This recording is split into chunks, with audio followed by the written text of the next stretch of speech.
Mes amis, bonsoir.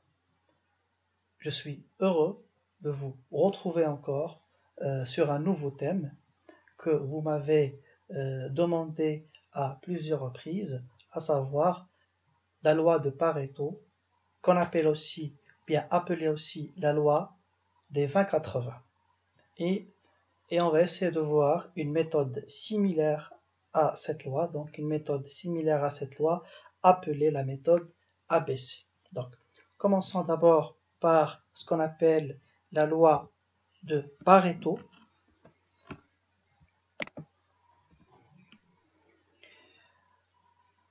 Voilà le principe de la loi. La loi de Pareto, ou la règle des 80-20, ou bien la règle de 20-80, est fondée sur le principe suivant. 80% des résultats est obtenu par 20% des causes.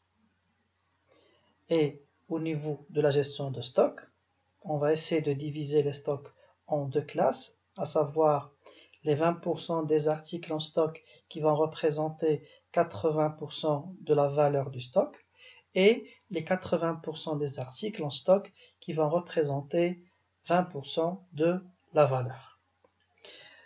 Donc comment ça? Donc on va essayer en fait de diviser ou bien de classer les stocks selon leur importance. On va chercher au premier lieu les 20% des articles stockés et qui vont représenter 80% de la valeur du stock et automatiquement on va avoir, ou bien ça va nous rester, si on enlève les 20%, ça reste automatiquement 80% des articles en stock et qui vont représenter bien sûr 20% de sa valeur. Voilà. Passons ensuite à l'origine de cette loi. Donc c'est l'économiste italien Vilfredo Pareto qui a mis ce principe en évidence au début du XXe siècle. Comment? Donc, il a constaté que 20% de la population italienne possède 80% de la richesse nationale. Autrement dit, il a remarqué une répartition inégalitaire au niveau du revenu national. Et par la suite, cette loi a été appliquée dans différents domaines et notamment au niveau de la gestion de stock. Ensuite, tout en restant sur la même, bien dans la même logique que la méthode de Pareto, la méthode de ABC, bien la méthode ABC affine la précédente. Comment? En proposant un découpage plus détaillé des stocks en fonction de leur valeur. Elle permet donc d'avoir trois classes, ou bien trois segments, à savoir la classe A, la classe B et la classe C. Autrement dit, on va diviser les articles en stock en trois classes, A, B et C. Au niveau de la classe A, on va essayer de regrouper les 20% des articles qui vont représenter environ 80% de la valeur du stock. Ensuite, bien après, au niveau de la classe B, on va essayer de chercher les 30% des articles qui vont représenter environ 15% de la valeur du stock. Et à la fin, dans la classe C, on va regrouper les articles, ou bien les 50% des articles restants, qui vont représenter environ 5% de la valeur totale du stock. Donc c'est comme si on va classer les stocks selon leur importance. On va commencer par les plus importants, voilà, vers les moins importants, voilà, jusqu'aux les stocks, jusqu'aux les éléments qui sont les moins importants. Donc pour cela, on passe par l'application suivante, dans laquelle on a 10 articles en stock. Par exemple, au niveau de l'article K, on a une valeur de 7000, au niveau de l'article L, on a une valeur de 30 000, etc. Et on vous demande d'effectuer tous les calculs permettant de tracer le diagramme de Pareto. Après, il faut tracer le diagramme et à la fin, on va analyser et interpréter les résultats obtenus. Voilà, donc on commence toujours par les matières ou bien par les articles en stock avec leur valeur annuelle. Après, l'étape suivante consiste à chercher la valeur décroissante. Autrement dit, on va essayer de classer ces valeurs par ordre décroissant. Comment ça? On va essayer de les classer ou bien de les trier par ordre décroissant ou bien de la valeur la plus grande jusqu'à la valeur la plus petite.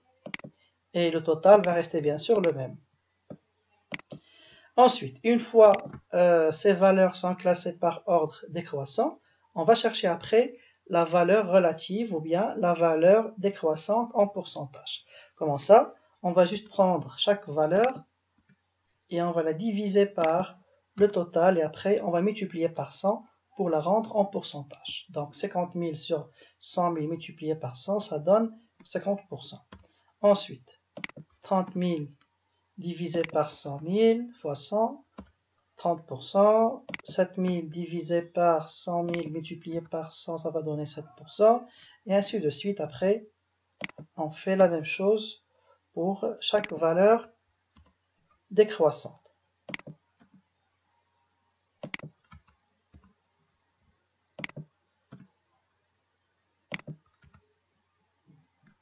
Donc 1500 divisé par 100 000 multiplié par 100, ça donne 1,5%. 400 divisé par 100 000 fois 100, ça donne 0,4%. 60 divisé par 100 000, voilà, fois 100, c'est 0,06%. Et à la fin, 40 divisé par 100 000, ça va nous donner 0,04%. Et le total, voilà, sera égal bien sûr à 100%. Ensuite, une fois la valeur relative est déterminée, voilà, on va calculer après la valeur relative cumulée croissante. Comment ça? On commence par 50% et après on fait la somme de chaque valeur. Donc 50% plus 30%, ça nous donne 80%. Ensuite 80% plus 7%, ça nous donne 87%. Et ainsi de suite jusqu'au dernier article, bien jusqu'à la dernière matière où il faut trouver un cumul de 100%.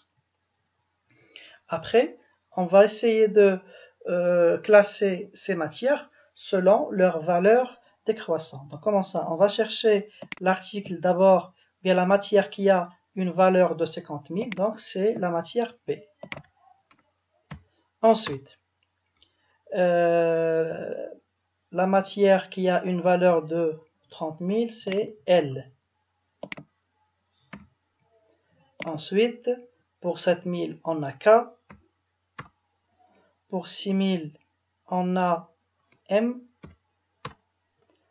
Pour 3 000, c'est Q. Pour 2000, c'est O. Pour 1500, c'est R. Pour 400, c'est la matière N. Ensuite, pour 60, c'est S. Voilà. Et pour 40, c'est T. Voilà donc comment on doit faire, voilà, pour appliquer la méthode Pareto, bien la méthode de 20-80. Ensuite, on va essayer de classer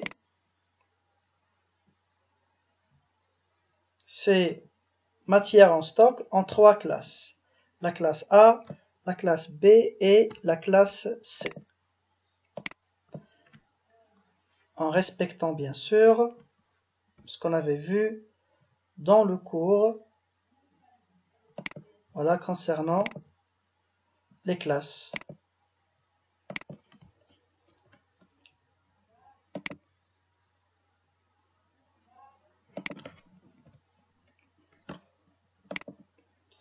Voilà, donc comment on va faire? On a dit, on va regrouper d'abord,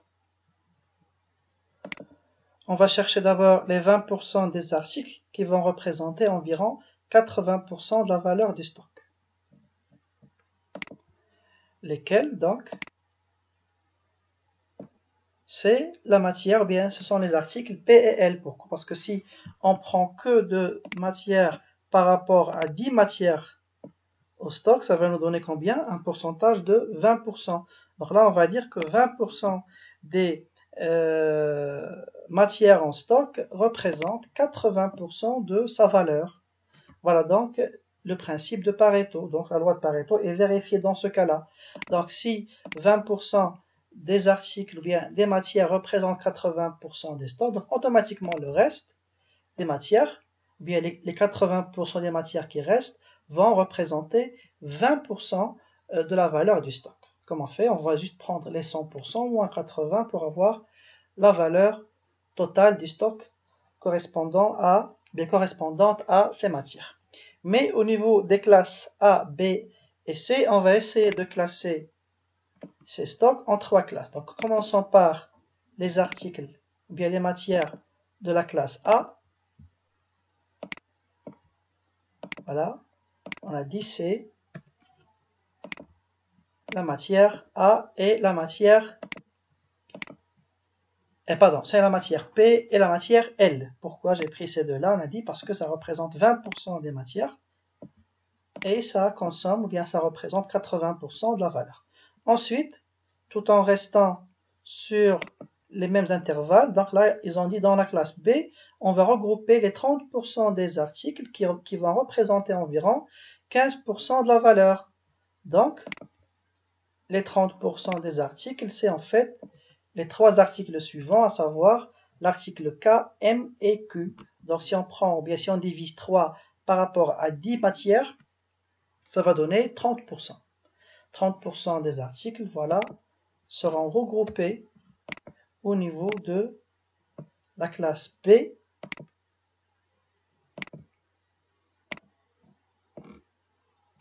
Et combien représentent ces trois articles, ces trois matières par rapport à la valeur totale du stock? On va juste prendre, ou bien on va juste faire la différence entre 96% et 80%. Ça va nous donner environ 16% de la valeur. Et automatiquement, les matières qui restent, on va les regrouper dans la classe C.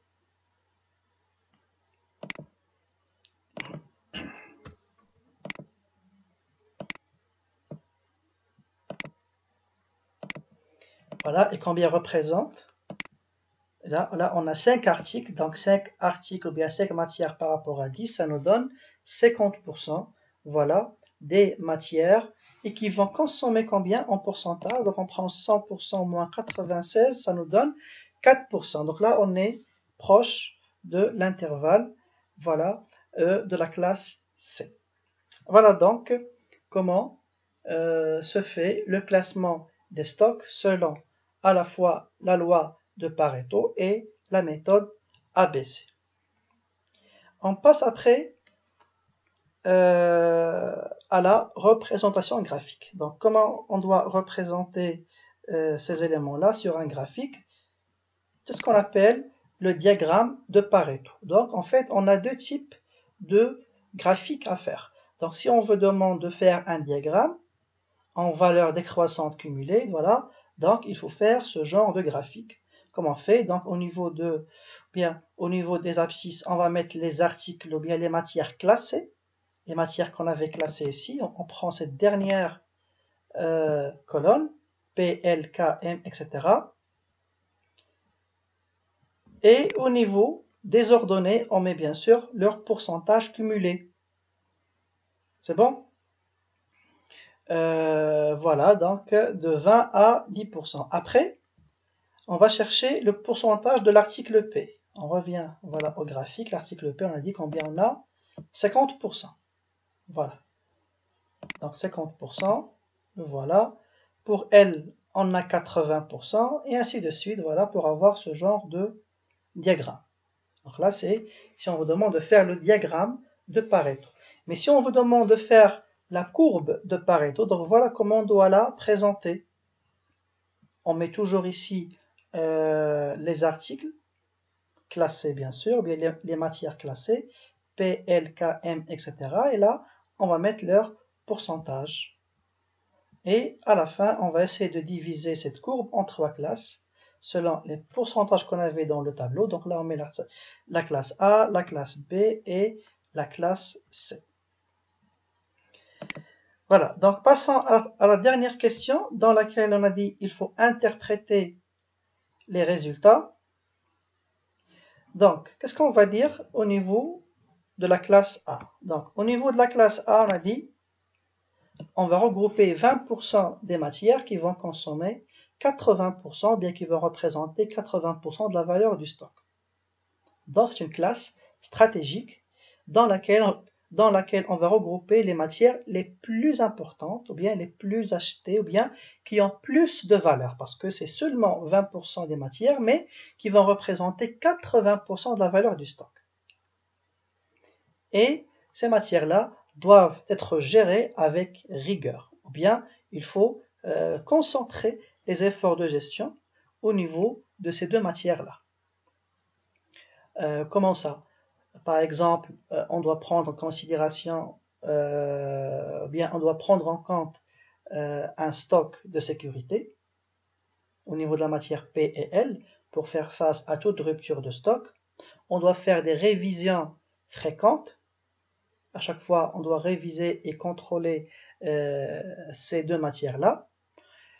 Au niveau de la classe B, là, on a dit on a 30% des matières, mais qui vont représenter environ 16% de la valeur du stock. Donc, ces matières-là font partie, bien sûr, de la classe B, et cette dernière, elle est moins stratégique que la classe A.